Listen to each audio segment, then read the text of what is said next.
Welcome, everyone. Good morning, good afternoon to those of you in Stockholm, good evening to those of you in New Delhi. This is the latest installment of the American Foreign Policy Council's webinar series on Islamism and Islamism in geopolitics. And I'm Ilan Berman. I'm the Senior Vice President of the American Foreign Policy Council. And in today's installment, we're going to focus on the changing nature of Islamic extremism, the Western struggle against it, but specifically in the context of political trends and geopolitics and ideological trends in Eurasia. This webinar, like previous installments, is tied very intimately to our World Almanac of Islamism project. For those of you who may not yet be familiar with it, the Almanac is one of AFPC's keystone projects, and it's a scholarly web and print resource that's designed to track trends in political Islam over time.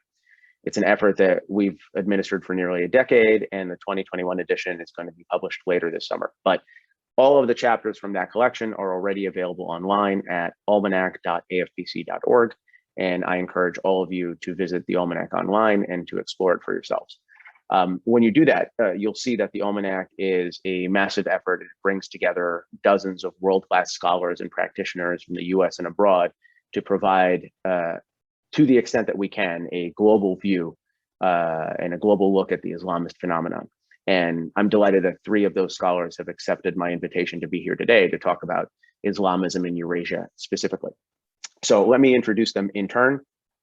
Julian Tucker is a research fellow at the Institute for Security and Development Policy in Stockholm, and he also serves as the research director of the Institute's Stockholm China Center.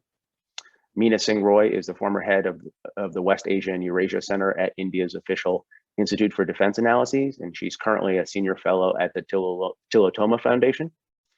And Svante Cornell is the director of the Central Asia-Caucasus Institute here at the American Foreign Policy Council in Washington, D.C. So guys, thank you very much for joining me.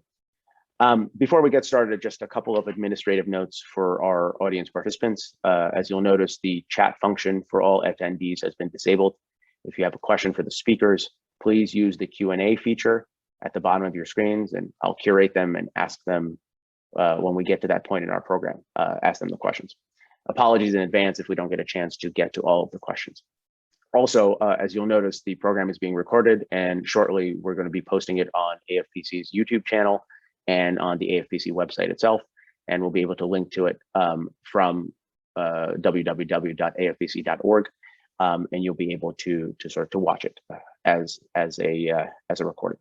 So with that, let me start, and let me start by asking. I would like this very much to be a sort of a conversation rather than a series of speeches. I find it draws out much more. It draws out sort of useful information, and it's conversational and draws out expertise. So with that in mind, I created a few rounds of questions for each of the speakers to try to draw out some of the salient points. So Julian, let me start with you. I want to talk about Islam and Islamism in Central Asia and the Caucasus. And from your vantage point, how do you assess the state of Islamic actors and Islamic groups in Central Asia writ large? Are we seeing a phenomenon that's on the ascent, or have Islamist forces largely been marginalized in the context of the current evolving political scene in Central Asia today? Well, thank you very much for a great question, Ilan. Thank you very much for having me here. I should issue a brief correction. I'm in fact a research coordinator, not a research director. You've promoted me, but we'll see what happens in the future. Yes, so from my vantage point, from where I'm sitting, it's hard to give sort of a clear and concise answer to whether political Islam or Islamism is sort of on the being marginalized or is on the ascent in Central Asia. But in spirit of this being a discussion as well, I think there may be 3 interrelated points that we can talk about, we can think about in trying to assess the trajectory of Islam in specifically in Central Asia, but I think we can also apply it to Eurasia more broadly. So the first thing is a sort of a burgeoning interest in religion and in sort of social issues that's sort of on the rise in different parts of Central Asia. and these sort of generational aspects that brings with it. When you talk to people from Central Asia and you ask them about Islam, you'll get very different responses based on sort of when these people were born or what part of which country they're from. So there's a lot of diversity in sort of responding to that question. But there's also sort of a response by the authorities. Over the past 30 years, there's been sort of an almost like trial and error type process. In fact, just last month in Uzbekistan, new legislation has been adopted that relaxes some strictures on the practice of Islam, but it's sort of a gradual, almost evolutionary process. Another important factor in Central Asia at the moment is basically the collapse of the so-called Islamic State of Iraq and Syria as a territorial entity in Iraq and Syria, and the efforts to repatriate Central Asian citizens who have gone there to fight or take part in this purported nation-building effort in the areas controlled by ISIS. And this is particularly the case in Kazakhstan, where the authorities have really tried to bring back or identify and bring back as many of their citizens as possible and subject them to a de-radicalization process and a reintegration process. To a lesser extent, this has also happened in Uzbekistan, Tajikistan, and Kyrgyzstan. Turkmenistan, we don't know that much about. It's always difficult to sort of access sort of information about Turkmenistan, but there's sort of this ongoing process. And this is quite interesting because it really is a learning process. You really get the sense that there is a desire to respond to basically a humanitarian disaster. A lot of the people being repatriated are women and children. But there's also a desire to kind of learn about what are some of the factors driving people, how can the Kazakh authorities respond to this? How can Uzbek authorities respond to this? There really is a process of looking at this from many different lenses, particularly because so many of the returnees are women and children. There's sort of a developmental, psychological aspect to it, a theological aspect, a gender aspect. All of these sort of come into this discussion and will sort of inform the state of both Islamist discourse, but discourse about Islamism in Central Asia, if that makes sense. And then the third major development, and I'm sure we'll talk about that a little bit more, I think Meena will also pick up on this a little bit, is the withdrawal of the US security presence from Afghanistan and the sort of consolidation process that's going on in Afghanistan by the Islamic Emirates, the Taliban, as we refer to them. And particularly, it seems like the Taliban have learned a lesson from the 1990s, where they really had trouble conquering and then sort of administering the northern parts of Afghanistan that are culturally and socially very similar to many parts of former Soviet Central Asia. And we can sort of see this in their efforts to consolidate control along the borders of the Afghan, Uzbek, Tajik, Turkmen border complex. But we also see this in Islamist propaganda. If you go onto like Saldeklar, which is an Uzbek language jihadist site, you'll see a lot of articles that are originally published by the Taliban being republished or being recast to emphasize different narratives. And I'm hoping we'll get a chance to talk a little bit more about that. But to keep it short and sort of to keep it conversational, unfortunately, there is no easy answer to your question. There have been Islamists, or there have been violent incidents that have taken place outside of Central Asia. There have been planned attacks in places like Germany that were planned by Tajik nationals that were foiled at the last minute. But there is a little bit of like a delayed process. Once this sort of ideological ecosystem is in place, it can be very difficult to gauge when you're seeing an increase or a decrease over time. So it really is sort of a long-term process. Yeah, so I hope that responds to your question. No, that's great, and that's a great start. I want to sort of stick with that thread and draw in Meena. So Meena, really the same question to you. In terms of Islamism, are we seeing a new wave, driven by these geopolitical developments that Julian talked about, or have we seen the wave crest and now it's declining? And Julian made a good point about the political changes that are taking place in Uzbekistan. Obviously, that's very germane for the region as a whole. It's very germane in particular for the reemergence of the Taliban for the U.S. withdrawal because Uzbekistan and Afghanistan share a border. So can you talk about how this all sort of fits together a little bit? Thank you, Ian, and greetings from New Delhi.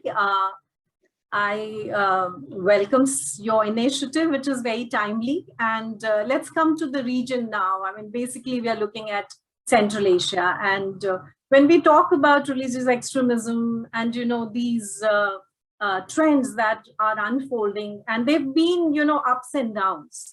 But I would like to draw attention on four, aspects which are crucial to analyze the issue as we are debating today.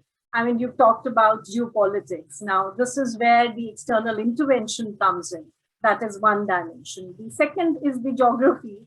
And when I'm saying geography, it means the proximity to the conflict zones, which actually leads to certain trends that we see in the importance of the region goes up and it comes down, the escalation is sometimes higher and the lower. And this is in the context of Central Asia very much there. And then there is an ideological dimension of the problem that we see. And the fourth, aspect that I would like to draw attention, and particularly when we're talking about the Central Asia, is the internal weaknesses, the socio-economic dimension. And I would like to, classify basically the Islamic extremism in Central Asia. I would divide it in three phases. The first phase, I would say, was the post-independence period from 91 to 2000. And this is the phase which I consider to be pretty violent at that time. There was a certain, because they got their independence and we saw the huge flow of information, and the people wanted to be related to, those issues. Now, that is what it is. So we saw what happened in Tajikistan. We saw how the Islamic movement of Uzbekistan. So this is one period. I'm not going to get, the detailing of it, but I mean, I can always circulate an article which I've written a long time back. But what I'm saying, that was the first phase, and we saw how IME's linkages with Al-Qaeda, and also, the groups like Hizbul Tahrir, Islami, that was what it. And all these elements are very much present there. As I said, the scale has been up or down. And now with the new trend, things are changing. The second phase, as I identified, is the terror attack in the US in 2001 and up to 2010-11. That is what I would say. And this was the period when we saw the Western military operation. And I think this was the phase when the world was united to address this problem. And let me come to the third phase, and which I consider to be the current phase, which started with the rise of IS and the problems that we saw in Iraq and Syria, and which actually had a serious implications for the region also. And again, the US troops withdrawal from Afghanistan. Today, I think the factors are very much there. The seriousness of the problem is much more complicated and complex today.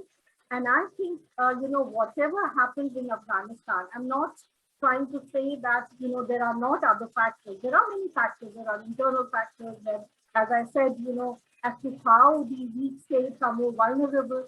So the implications are not going to be similar on all the Central Asian republics. It would vary. I mean, for example, how it impacts Tajikistan and Uzbekistan would be different from how it will affect Kazakhstan and Uzbekistan. So what I'm seeing today, that the threat, the way it is evolving, if we see the new, the crisis which is unfolding in Afghanistan, I mean, it is heading towards almost a civil war, that we can see. The US withdrawal is certain. I don't know how, if there is going to be any reconsideration on how they want to help, and whether Central Asia will become the ground where you would see the regional actors and the international actors united to ensure that, Afghanistan doesn't become the hub of the extremist elements. We also have seen the certain elements which are, the Taliban, we talked about the new trend. And I think we see the new realignment of the forces also today. the Central Asia and the new Central Asia is emerging, where the new regionalism you do see. Central Asia is not the same what it was in 2010. The new developments in Uzbekistan are actually, creating a situation of a greater international interactions amongst the Central Asian countries. And I think that new dimension is getting reflected in every aspect of the issues that we are going to be discussing, today, maybe subsequently. But the problem that I see now is how, the Central Asians are responding to the situation. And I think each country is responding with a different ways. They are, more vulnerable. Uzbekistan is much more vulnerable. If we see many examples in past, and I think there is no end of IS. I would say this. Ideology never dies. And you might have defeated the IS in Syria, for example. But look at how the things are unfolding in Iraq. Look at how the Central Asian, people have joined the IS. More than 6,000, I guess the numbers are difficult to tell, but more than 6,000 people, 800 from Pakistan, maybe more. You don't know. So there are, cells. And then, you have the right situation within these countries to, be getting exposed to a most likely situation which happened, 10 years back, 15 years back. AFPC is not, the region where you would not see the revival of these forces who have fled from West Asian, conflict zones, whether it is Syria, whether it is Iraq, whether it is Libya. Where are they going ultimately? They will find some ground. Look at the Pakistan, today. Look at, the vulnerable areas out there. People have already started, moving from, Afghanistan to Central Asia. Now, I think there is a serious situation today which is unfolding. And I do feel that not only the Central Asian republics, even for that matter, Russia, India, Iran, Russia, China. I mean, while nobody wants, Afghanistan to be what it was in the early years when the Taliban dominated it. We also hear, today that there is a new Taliban. We had the turban-wearing Taliban. We had the tie-wearing Taliban. This is one of my Afghan friends who used to talk about it.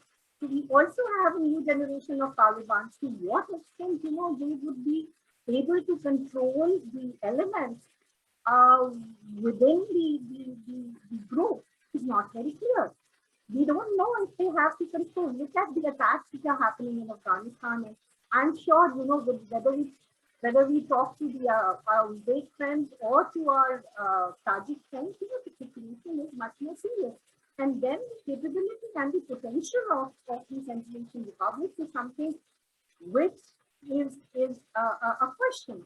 At the same time, there is no guarantee as to what is going to unfold in Afghanistan.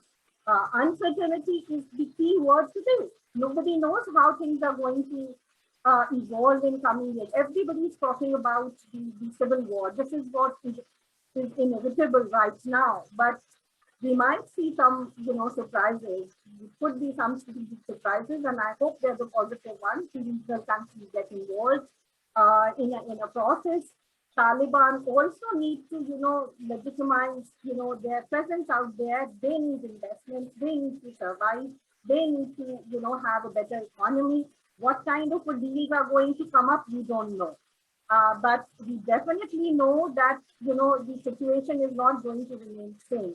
Now, they have been assuring the regional countries, but I don't foresee any clear, answer as to if there is going to be some drastic change which would create, a positive kind of a trend in our minds, saying things are going to be managed, in a better way. I think I'll stop here. And, right. And no, I think that was a fantastic overview. And you anticipated a couple of my questions because I want to come back to Afghanistan later. I want to sort of have a discussion a little bit more fully. But for the moment, let me shift gears a little bit to the South Caucasus and ask Svante a question, because I think Julian and Meena did a very good job laying out the sort of the dynamic nature of the Islamist environment in Central Asia and how things like geopolitics and demographics are sort of altering. They're not causing Islamism to go away, but they're certainly causing the phenomenon to morph and shift. In the context of the South Caucasus, can you talk about how countries in that region are navigating Islamist influences from places like Iran, places like Turkey? It's a related but different problem set. Yes, it is. I mean, the South Caucasus is different because it's smaller. It's also only has one Muslim majority country. Georgia has a little bit of a problem with Islamism, primarily connected to the North Caucasus and the relationship with Islamism coming out of Dagestan and Chechnya. But I remember the short answer to your question, I think, is that an Azerbaijani official a number of years ago said that there are actually 4 countries that pose a problem in terms of Islamist influence, and those are the Gulf states, well, several of them actually, Iran, Turkey, and Russia. And what they meant by that is that there are Islamist influences from all of these states. Some of them are government-driven, some are not. And I would say that the most consistent issue has been Iran, of course, because Azerbaijan is a majority Shia country. It's also a minority Sunni. There's a significant Sunni minority that's a quarter to a third of the population. Nobody really knows. And it's a shift also because of the Turkic influences on Azerbaijan. There is a slow shift away from Shia Islam towards more Turkish-style Sunni Islam among the population. But Iran has consistently been, it's actually very predictable. Whenever Azerbaijani-Iranian relations are bad, you see an uptick in Iranian support for Islamist forces within Azerbaijan, and vice versa. And similarly, when the US and Azerbaijan are on good terms, again, you see that the Islamist issue connected to Iran is on the rise. Now, partly because the United States has not really been very present in the South Caucasus for a number of years now, this problem has to some extent been handled. I think the other major issue is that as in some Central Asian states, Azerbaijan has become much more of a functioning state. We see exceptions in Central Asia, and I would agree with what Meena said about Tajikistan. I'd even emphasize even more strongly Kyrgyzstan, which never really was on anybody's map as a country that would have an Islamist problem, but because of a series of, revolutions, coups d'etats, constant corruption and mismanagement, the appeal of Islamism has been rising in Kyrgyzstan in the same way as it has been in some Arab countries under misrule.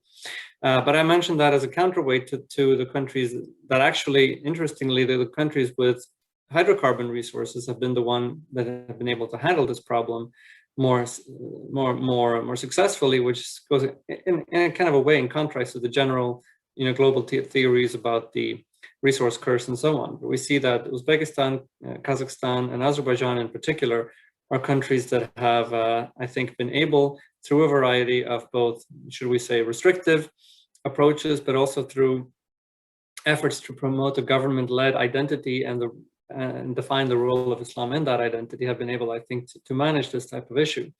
In Azerbaijan, what we saw, I think, was that the government faced a challenge during the period a few years ago, when the Middle East was going down a sectarian violence between Shias and Sunnis, and I think no country in this region was at most danger or more danger than Azerbaijan, because they themselves could easily see how this type of sectarian rift could replicate itself within their own society.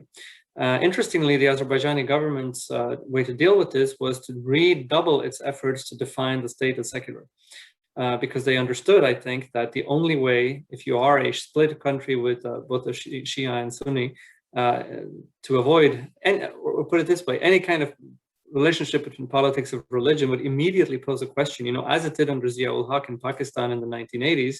Well, if you're going to make Islam part of politics, which Islam exactly is it going to be? And cognizant of this, the Azerbaijanis did exactly the opposite. And they even introduced certain innovations, such as joint prayers, where both Sunni and Shia worshippers would pray together. And that, I think, has to some extent had an effect among the population. Traditionally speaking, especially if you compare to the Christian neighbors, Georgia and Armenia, the Azerbaijani approach to religion is much more of one that leaves politics out of it, I think, even if you look at opinion polling. Now, I should say a word or two about Turkey, because Turkey has posed a particular challenge. Turkey was a country that Azerbaijan looked to as, in a way, a model. That was in the past in some ways. Now, strangely, I think, as we've seen, the Turkish-Azerbaijani political and strategic and military linkages have been increasingly tight. On the other hand, Azerbaijan, I would say less and less, looks at Turkey at a model for how to deal with religious affairs. Strangely or interestingly, this has not been, this divergence of perspective, if you will, has not really posed a problem. But in the beginning, in the 1990s, early 2000s, Azerbaijan saw Turkey as a counterweight. They even allowed the Gülen movement to come into Azerbaijan and to establish it there, because they saw that there was this demand for religion in society. And well, if you had this radicalism coming out of the North Caucasus, coming out of Iran, coming out of the Gulf states, they viewed different types of Turkish brotherhoods as a way to channel this religious sentiment in the population in a way that was manageable and controllable, only to find, of course, that the Gülen movement was one that was problematic in many ways, and also that led to troubles in the relationship with Turkey. But I would say with Turkey, things were, when Turkey was at its most Islamist, if you will, which I would argue it hasn't been for the past 5 years, that posed a problem in the bilateral relationship. But after Turkey became more animated by nationalism, and Erdogan himself moved away from emphasizing Islamism in much of his rhetoric to emphasizing nationalism, that has made the situation in Azerbaijan a lot easier.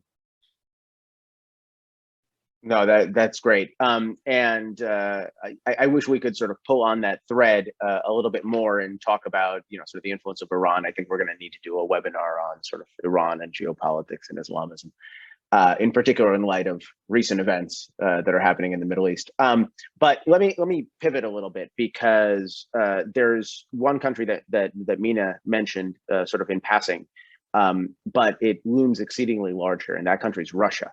So, Julian, a question to you, and it requires a little bit of unpacking, but the conventional wisdom has long held that Islamism and radicalization is endemic to Central Asia, that it essentially occurs in Central Asia itself. But in fact, there's ample evidence that it's exogenous, that it takes place, the radicalization of Central Asians take place outside of Central Asia, namely in places like Russia, where regional migrant workers are exposed to more extreme ideas than they are at home, and where they become susceptible to broader trends. So can you talk about that for a little bit, about sort of what we're seeing in terms of patterns of radicalization? Sure, I'd be happy to. Russia always looms large in every discussion about Central Asia, right? But Svante already put it quite eloquently that particularly Kazakhstan and Uzbekistan have found ways through sort of a cocktail of different approaches to sort of keep the numbers of people actually being radicalized relatively low, at least from as far as we can tell, right? It's always a little bit difficult to actually measure what the extent of radicalization is. Whereas in Russia, this has been a little bit of a different story. It's quite striking that, particularly because in Western Europe or in North America, there isn't so much public discourse about Central Asia. Every time there is an attack that involves someone from Central Asia, you do see a little bit of this, Central Asia, this hotbed of radicalization type narrative. And then people push back a little bit and say, well, if you really look at the biography of this individual person, you'll see that they spend a lot of time abroad, very often in Russia.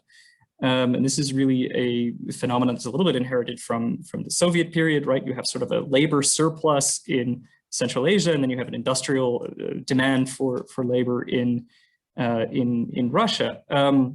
When you look at the sort of transnational Islamist discussions online, like the websites, you can see that there is, or you can surmise that there are efforts to sort of appeal to a certain demographic.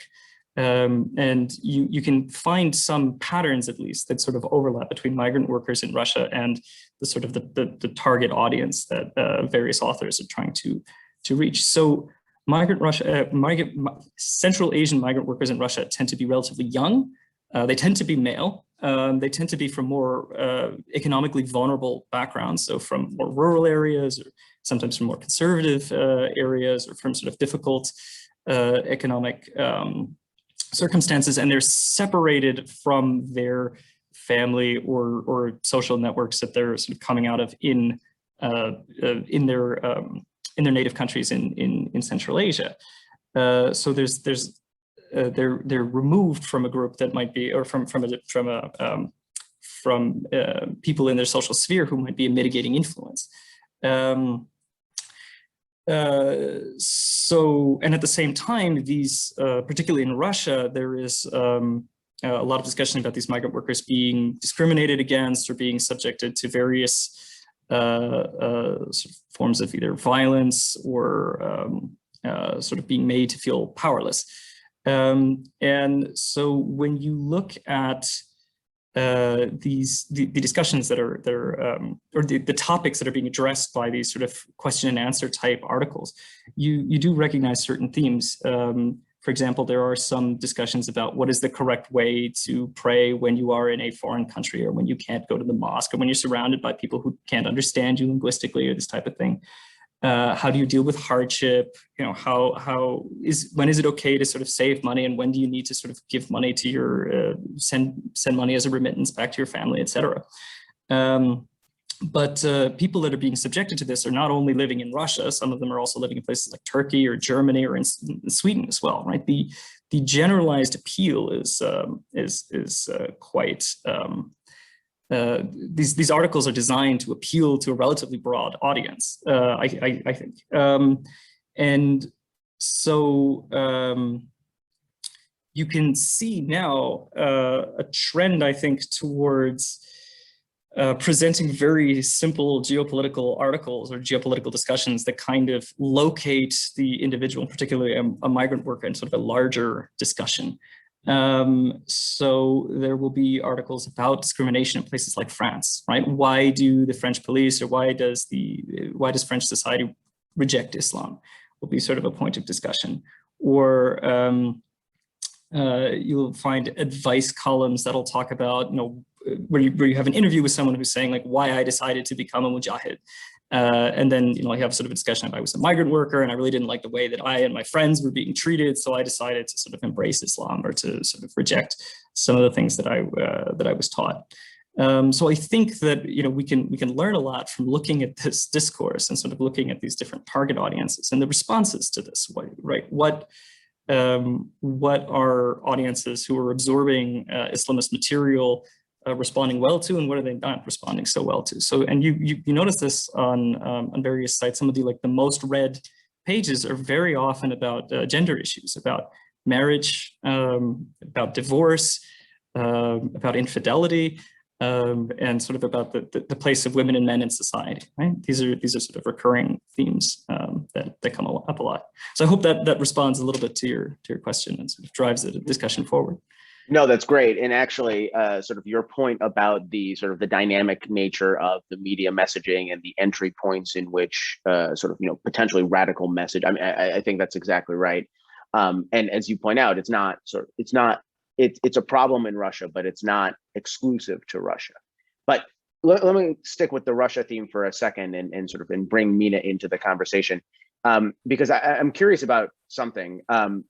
We heard a lot about sort of Russia reacting to perceived Islamist threats, but we don't have a lot of sort of objective understanding of whether the Russian government actually thinks that this is a real problem, right? Because it's possible that it thinks it's a real problem, but it's also possible that it feels like it's a convenient geopolitical tool to advance its own interests in its periphery. So, Meena, to your mind, is Islamism a real threat to Russia as the Kremlin perceives it, or do they use Islamism as a convenient excuse for things like domestic repression and foreign adventurism? Well, I think today, when we look at the Russian foreign policy, as far as the threat of extremism, the radicalized people, the threats that they are facing, the Caucasus, I do feel that they realize it's a real threat.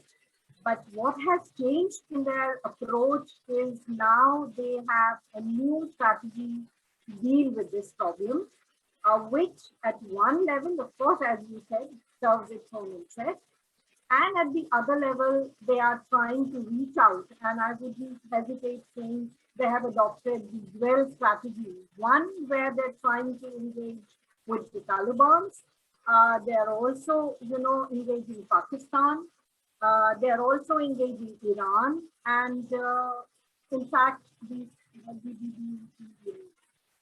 Sino-Russian, engagement that we see today, but particularly in the context of religious extremism, I would say they are reaching out to the problem, in a sense that Taliban, which is a problem, they hated them in the initial years when they dealt with them, but today they feel they have a role to play. But when I say the dual policy approach, they are also engaging with the Afghan government. Now, there is also this drive to sell weapons to them, to provide help, the helicopters which they provided, and in future they might be. Since there is a very uncertain situation, they don't want to take any risk by engaging only to one group in Afghanistan. That is one. And globally also, if you see, the hotbeds of extremism, I mean, yes, from your side, it's the Middle East, from our side, it is West Asia. So when you see those hotspots, you see the Russian re-entry in West Asia.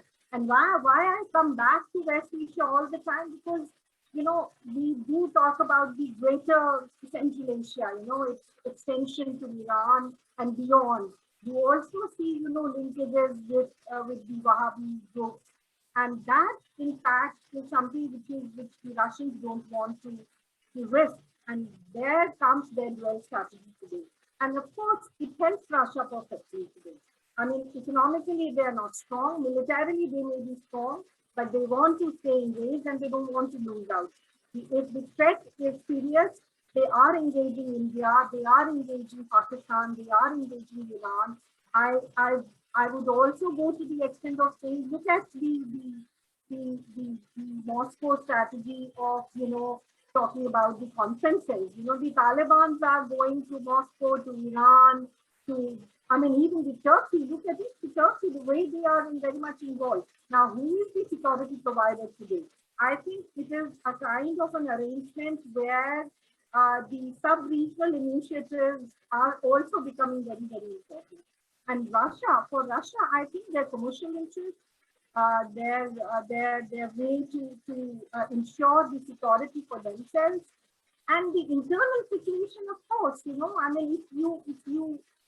if you create this kind of an environment that there is a real threat coming there, that does have an impact on its internal policy, which is, of course, evolving at the moment. We know what is happening in Russia. So not to say much, but particularly when we talk about the Central Asians, do Central Asians really trust the Russians? I think when it comes to religious extremism and terrorism, the Central Asian perspectives would be somewhat different. But I would say that for Russia, the threat of extremism and terrorism is real. Their way of dealing with it has changed. I would call it their multi-vector, policy when it comes to dealing with extremism in Central Asia. And there are, you see how the diplomatic exchanges are happening today. So this very clearly identifies that while the threat is real, but the approach to deal with it are different. Well, that's great. And I think that provides a really good overview of the opportunistic nature in which, what Russia has is both a crisis and an opportunity for regional advancement, but also sort of a problem that needs to be managed. So to that end, Svante, I wanted to sort of pull you in here and sort of to build on that a little bit. You've testified before Congress on the question of Russia and counterterrorism and sort of where Russia nests in global counterterrorism policy. So I wanted you to talk about that a little bit. I wanted you to discuss whether, sort of how, also how Russia perceives this, and whether or not, as a result of what Meena talked about, whether or not we can treat Russia as a real partner in global counterterrorism. Well, I think the short answer is no, we can't. And the reason is very simple. It is that Russia is governed mainly by a zero-sum logic in its relationship with the United States, where, to put it very simply, very simplified, whatever is bad for the United States enhances Russia's position geopolitically across Eurasia.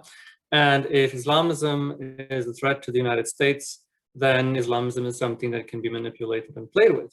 Now, obviously, I think we need to understand also that this goes up until a certain point. And that point is at which point Russia feels that it can no longer handle the problem domestically. That would be a different situation, but I think we're not there. And we're not there because Russia feels that it has successfully not only taken care of its Islamist jihadi problem in the North Caucasus, it has exported it. So in this sense, there is, by the way, a lot of evidence of all kinds that from the 1990s onward, Russia has been systematically first infiltrating the jihadist groups that exist, particularly in the North Caucasus, including, the relatively clear by now evidence of Russia's direct relationship with, the person who is equivalent of Russia's Osama bin Laden, was the late Chechen fighter Shamil Basayev,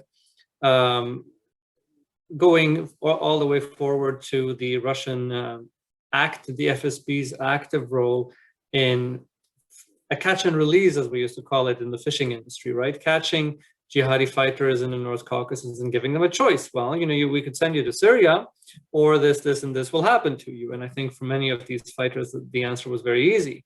They went into Syria, where they destabilized the situation, and not only destabilized the situation, they created a situation that very much worked into Russia's advantage, which, if you would be to replicate what Russia had done domestically in Chechnya early on, which was namely to put the rest of the world with a choice. You either support the Assad government in Syria, the equivalent in Chechnya was the Russian-supported Kadyrov government, which is brutal, thuggish, and in all kind of ways unpalatable, or you make sure that the only viable opposition to it that's fighting it is actually consisting of people who are even worse, that are jihadi forces that have, the destruction of their West close to their hearts.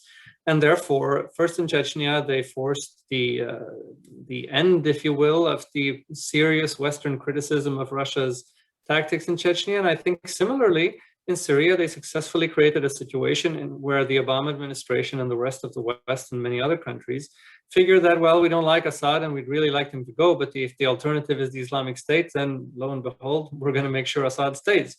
And Obama and later on others changed the policy that was a regime change policy in Syria into one where you kind of learn to live with the Assad government and accept it as a lesser of evils. And I think that's where Russia is today, and that's as long as that remains Russia's role and Russia's approach to these things, there is absolutely no way in which Russia can be anything else except a tactical power you can have a relationship with, in terms of, hoping that if you are helping the Russians in intelligence matters about some jihadi issues that pose a threat to them, they might reciprocate that favor. But that's on a tactical level, whereas on the strategic level, so I'm not saying that you shouldn't have any relationship or dialogue with them. I'm just saying you have to make sure that at all times that their broader strategic calculus is that this is something that creates havoc in an area where traditionally the US has been the predominant power.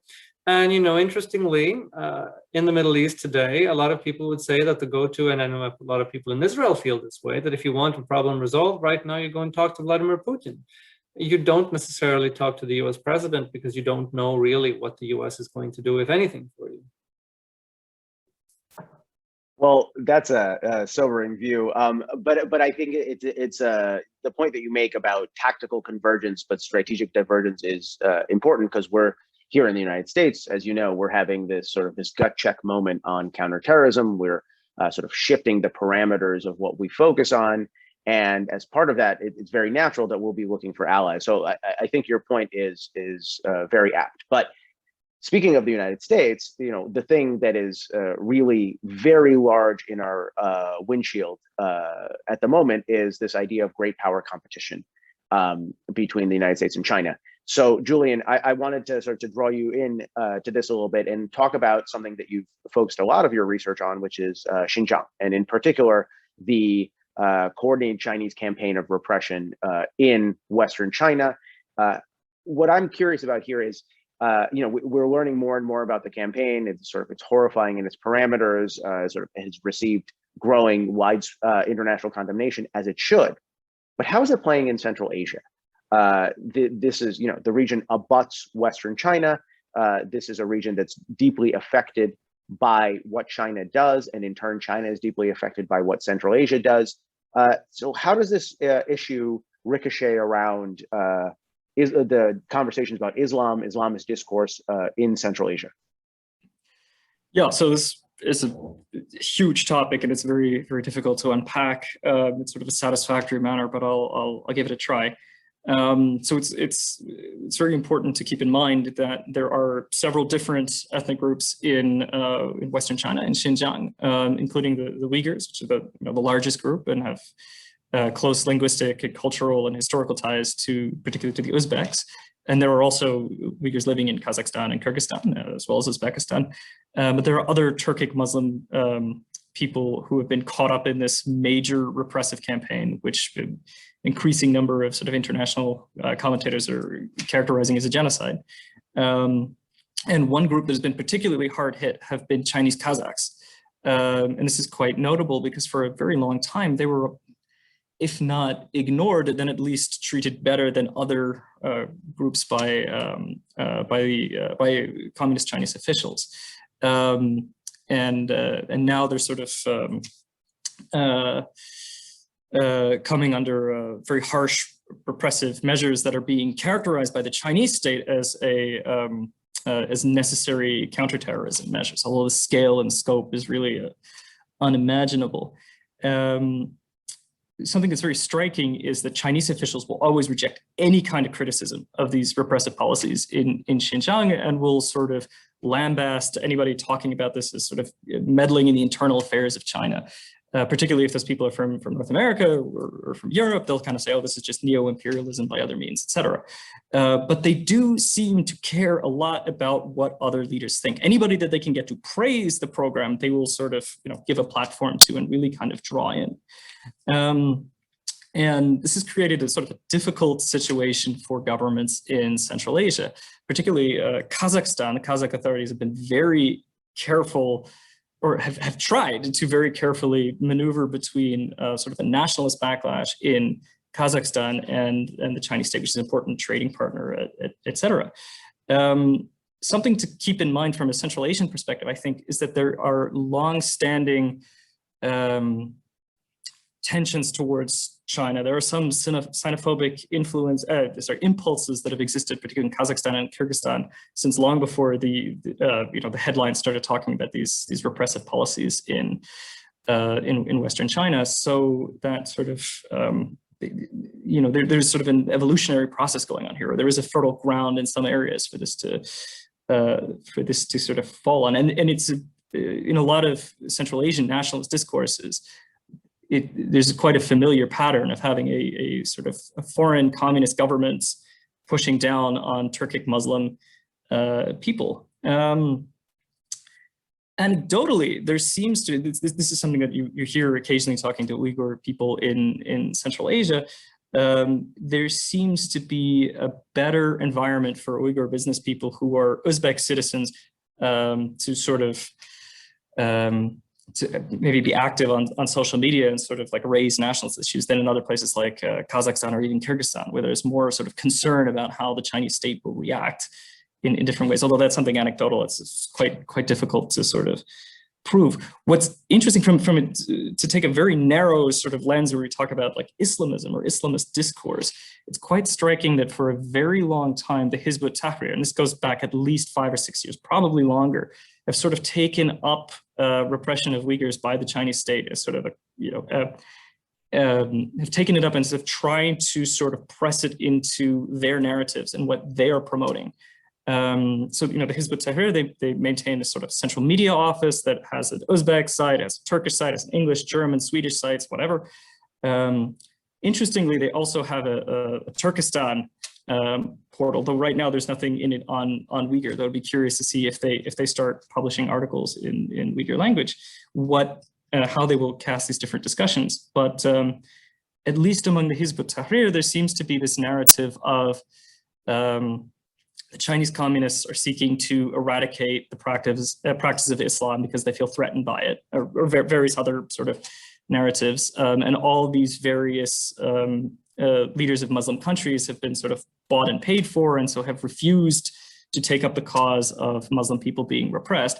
But the West is just as bad, in that the United States and European countries are pursuing and this is really something that you would also hear from Chinese propagandists. There's a neo-imperialist effort to prevent China's rise. This is sort of the argument by the Hizb ut-Tahrir. So they're sort of positioning themselves in between these two blocks and saying that this is why we need to create a caliphate. So you know, this is really their sort of logic, right? Because no one else will take up our cause except ourselves. We need to sort of create this kind of ideological entity. A very interesting phenomenon that I've only stumbled upon recently in preparing for this discussion are comparisons on Uzbek language sites like Soldeklar, which compare Xinjiang, or what they call East Turkestan, to 15th century Spain, and the famous expulsion of Muslims and Jews, and the sort of the fracture of the Muslim community there is allowing for this sort of the expulsion of Muslims from Spain.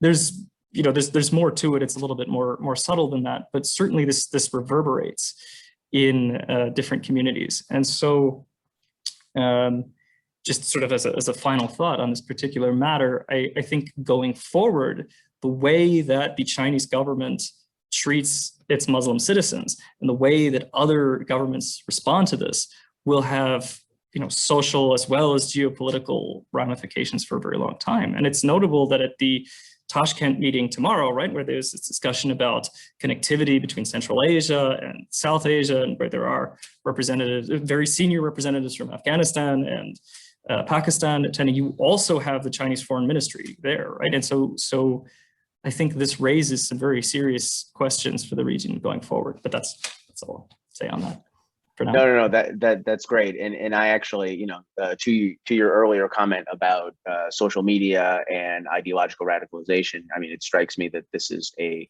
sort of a narrative tailor-made to further radicalization trends. Meena, let me ask you a question. So you already talked about Afghanistan and sort of the changing geopolitical landscape there. What I'm curious about is what's the reaction from the region, right? The sort of the precipitous U.S. withdrawal, which was conceived of under the last administration is being effectuated under this one, is really shifting the tectonic plates in terms of geopolitics in Afghanistan, but it's also impacting sort of the broader region. And I'm curious about, sort of what the regional neighbors like Uzbekistan and others, how they're reacting. What are they planning? What do they anticipate to see from this? Okay, now if we look at the present situation in Afghanistan, I think it's a paradigm shift when we are talking about the impact. And as I already said, the alignment of the actors which are there. And Central Asia, in many ways, I would say the security and stability of the region is linked to the peace and stability in Kabul. I mean, that is the reality which they understand. And in terms of response, I mean, you see how actively, Uzbekistan has been championing the cause of Afghanistan, and how, whether we're talking about the connectivity, whether we're talking about, the conferences, re-engaging, other actors in the region. But I do feel, the countries in Central Asia are not completely, capable of dealing with the situation in Afghanistan. So there is a requirement on part of the Central Asia to gather, support, both financially and technically, when you look at the border, I mean, Turkmenistan, Tajikistan, and Uzbekistan, they share 3,000 long, kilometer border with Afghanistan that remains porous and poorly demarcated at the numerous places. And added to this problem is, the smuggling of weapons and drugs, the criminal networks that we see. So you would, see that the Central Asian, and particularly, as I said, the Tajikistan, Uzbekistan, and Kyrgyzstan, they would, want, more, help from the regional countries and also from the international community. So you look at the engagement of the Kazakhstan may be far away, but in the recent years, if you see, the activities of there are many, challenges which Kazakhstan is facing today, the Turkmenistan is facing today. So there is a new regionalism within Central Asia that we see. It is not only about the economic integration, about, dealing with their own problems and issues, but Afghanistan has become a major, sort of issue given the US withdrawal from Afghanistan. And let us see, is China going to take care of the security? I'm not very sure. Yes, the Belt and the Road Initiative is very much which China would want to ensure the success of it. And that is where you see the Chinese, defense engagement, asking for the bases in Tajikistan, and maybe, in future we would see greater engagement with them. But regionally, I would say that other than, Uzbekistan, Tajikistan, and Turkmenistan, these three countries are more vulnerable. But Turkmenistan, generally, it's like a black box. You don't know what's happening. In past, they dealt with the Taliban, and they bought peace. Now, how things would be dealt in future, we really don't know. That might happen. Everybody is talking to Taliban, and we probably might see the repeat of what it was earlier. But there is no regional consensus. And in terms of the other regional actors, whether we talk about Pakistan, India, Russia, China, Turkey, every regional actor is looking at, some sort of an interest where they would want to secure that there are no negative impacts of what evolves in Afghanistan. And I'm sure, the Central Asian countries, are very much aware about the problem, and they are, trying to gather that support from the other actors, to ensure the security of the border. This is what I would say. I don't know if I have made my point here, but surely there is a new wave when we talk about the regional dynamics in Afghanistan. But I don't know, Taliban are trying to convince everybody that, look, we would be different this time, but how that will unfold in coming months, and we would definitely see. But for now, the situation is really, really very grim. And I don't see any, I don't have anything, a kind of a very positive thing to say that, yes, this is what is going, but definitely the Central Asians are going to be affected by any negative, sort of development in Afghanistan. And related to it, as I said, the drug trafficking, the criminal network, this is all going to probably, take a different dimension in coming months. That is all. But with certainty, you can't say as to how things are going to unfold. It all depends whether the regional actors, there's a new diplomatic exchange if you see, whether we are talking about India, whether we're talking about Iran, we see the greater activities. We see the conferences which is going on in Uzbekistan. We do see, the Kazakhstan being concerned about it. But as I said, the key countries, would bear the brunt of it, and therefore the weakness of Uzbekistan and Kyrgyzstan is more as compared to, but Uzbeks have been, much more active in past 4 years in dealing with it. And within Uzbekistan, the new initiatives taken by the present President Shavkat Mirziyoyev is something which is appreciated. They have, adopted new accommodative policies, which are very much appreciated, not only internally, regionally, but also internationally. So we do see, these small steps which the countries are taking to address the problem.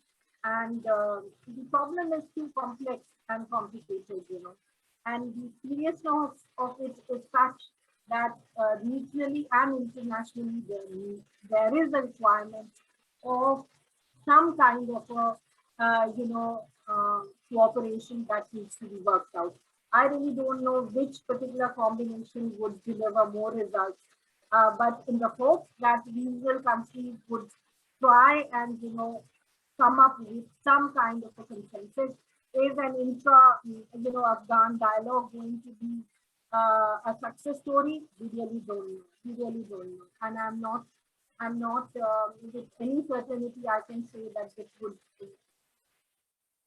One thing that I'm certain is that Taliban have realized that the tool of violence is something that has delivered them the success, and that is a very dangerous phenomenon, I would say today. Now, how do you deal with this is something which we have to work out, because this is a very, very dangerous situation.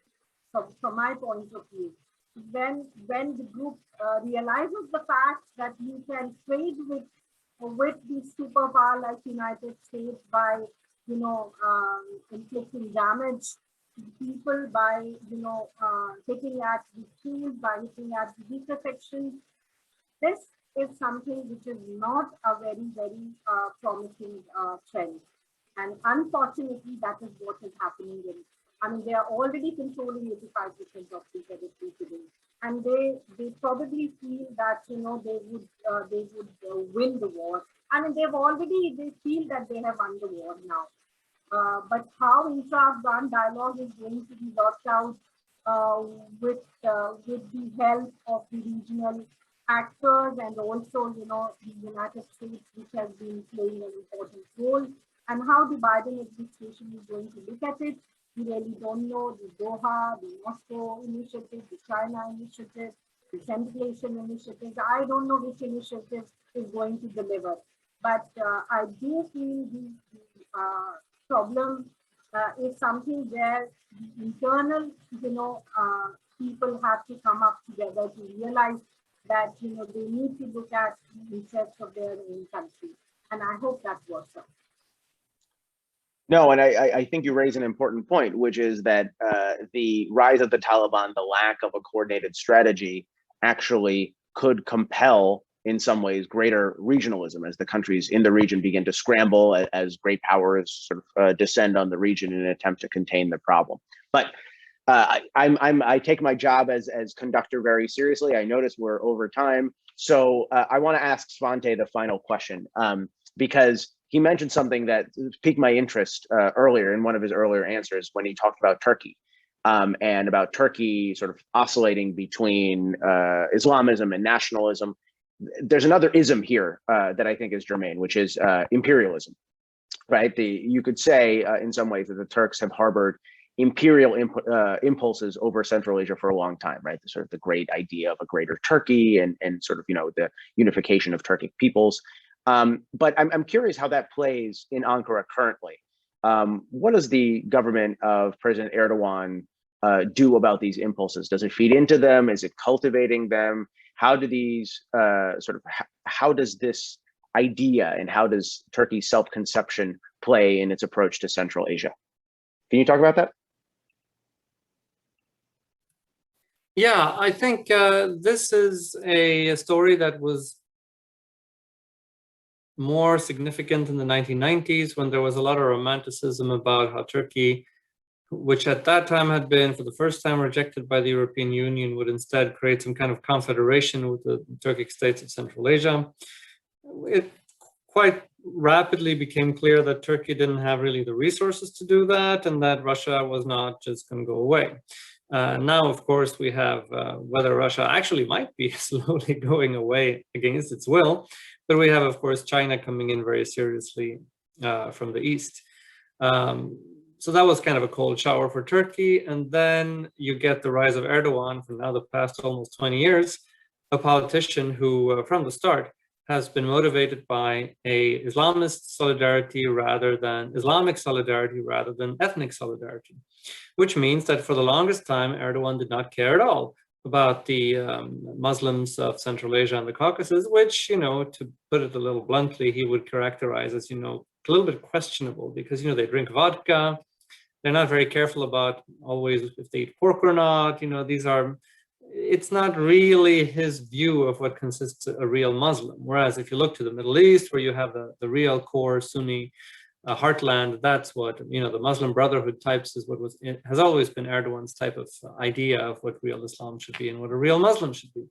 And that meant that for the longest time, you know, Turkey was not very active at all in Central Asia. I mean, his foreign minister, Ahmet Davutoglu, was, if anything, even more of a ideological Islamist than Erdogan himself. So they traveled there. It had become, you know, kind of a tradition that, you know, traveling to Azerbaijan once a year was something a Turkish leader would do. But aside from that, the real focus was on the Middle East. Then from 2011, of course, is when this gets really becomes a focus for Turkey after the Arab upheavals. But already 2 years later, by 2013, and the overthrow of the Morsi regime in Egypt, it's already clear that Turkey's gambit is failing. And I think with the failure of the Middle Eastern gambit, you also see changes in domestic politics that we don't have time to go into right now, including on the Kurdish issue, which forces a change of informal ruling coalition with the conservative Islamic focused ruling coalition, giving way to one where Erdogan leans on the traditional Turkish nationalists. And that, you know, takes place just as Turkey is increasingly troubled in its relations with the West, both the United States and Europe. It's locked out from relations with, I think, 6 or 7 of its Middle Eastern neighbors. And that means that there are very few places left to turn, just at a time that this nationalist resurgence takes place in the country. And I think that's why you're seeing this rise in Turkish focus on Central Asia and the Caucasus. Now, in Central Asia, I think you're seeing to some extent, you know, Turkey coming into Kyrgyzstan, which needs a lot of support at the same time as, you know, the Russians and the Chinese are increasing their focus in Tajikistan as these countries have a conflict with each other. There are elements of this type of geopolitical balancing in which I think that these areas are too far from Turkey. What you really can see, though, is there's a very important shift in the Caucasus, which is in line with a big shift in Turkish foreign policy more generally, which is that Turkey already always stayed within its boundaries, with the sole exception being the invasion of Cyprus, which, you know, is so close to the Turkish shores that that was all considered a strategic necessity. But you see how Turkey begins to operate on a permanent basis militarily in Syria, then also in Libya. And in this context, you also see the military operation and the military presence in Azerbaijan. That's a game changer in the Caucasus. But I see that has absolutely nothing to do really with the Islamist agenda. In fact, you know, it's only a decade ago that Erdogan himself was on a way to normalize relations with Armenia, irrespective of Azerbaijan's wishes. So this is very clearly something that came from other parts of the Turkish political spectrum, and that Erdogan is surfing on this nationalist wave rather than being somebody who is leading it. Excellent. All right, guys, we're over time, as I said, and it's frankly because this conversation has been enormously rich and extremely interesting. So thank you guys for your comments, for your insights. I think we'll have to draw it to a close here. Thanks everybody who joined us live. Thank you everybody at home who's watching this on the recording. We will be posting this on AFPC's dedicated YouTube channel, as well as on the AFPC website, www.afpc.org. And I hope all of you stay tuned for future installments of this webinar series, exploring different aspects of Islamism and global politics. So thank you again, signing off from here.